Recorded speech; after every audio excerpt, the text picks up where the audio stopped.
Hi viewers, welcome to our channel. Mass Maharaja Ravi Teja గారి హీరోగా కిషోర్ తిమ్లా గారి దర్శకత్వంలోని భారీ అంచనాల మధ్య భారీ బడ్జెట్తో తెరకెక్కిన సినిమా భర్త మహాశీలులకు విజ్ఞప్తి.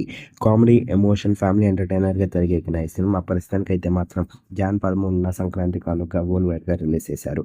మరి రిలీజ్ అయిన మూవీకి అభిమానులందరి దగ్గర నుంచి సూపర్ రెస్పాన్స్ వచ్చింది. మరి బ్లాక్ బస్టర్ టాక్ని వేసుకొని ప్రస్తుతానికైతే మాత్రం బాక్స్ ఆఫీస్ని స్టార్ట్ చేశారు. అలాగే బాక్స్ ఆఫీస్ దగ్గర మొదటి రోజుని కూడా విజయవంతంగా పూర్తి చేసుకున్నారు. మరి మొదటి రోజుకి సంబంధించిన కలెక్షన్ విషయానికి వెళ్తే 2 తెలుగు రాష్ట్రాలతో పాటు వరల్డ్ వైడ్ గా కూడా బ్లాక్ బస్టర్ కలెక్షన్స్ ని రాబట్టారు మాస్ మహారాజా గారు బాక్స్ ఆఫీస్ దగ్గర. మరి మొదటి రోజు 2 తెలుగు రాష్ట్రాలతో పాటు వరల్డ్ వైడ్ గా కూడా 18 కోట్లని వసూలు చేశారు. మరి సాలిడ్ కలెక్షన్స్ ని రాబట్టారని చెప్పాలి మొదటి రోజు రవితేజ గారు. మరి ప్రస్తుతానికి అయితే మాత్రం బ్లాక్ బస్టర్ టాక్ తోనే ఈ సినిమా రన్ అవుతుంది. ఈ సినిమా కనుక మీరు చూసినట్లయితే ఈ సినిమా ఎలాగుంది, ఈ సినిమా రవితేజ గారికి అలాగే కిషోర్ తిరుమల గారికి ఎలాంటి విజయాన్ని ఇచ్చిందని మీరు అనుకుంటున్నారు కింద కనిపిస్తున్న కామెంట్ బాక్స్ లో కామెంట్ చేయండి. ఈ వీడియో కనుక మీకు నచ్చినట్లయితే లైక్ చేయండి, షేర్ చేయండి. మరిన్ని ఇంట్రెస్టింగ్ అప్డేట్స్ కోసం మన ఛానల్ని సబ్స్క్రైబ్ చేసుకోండి.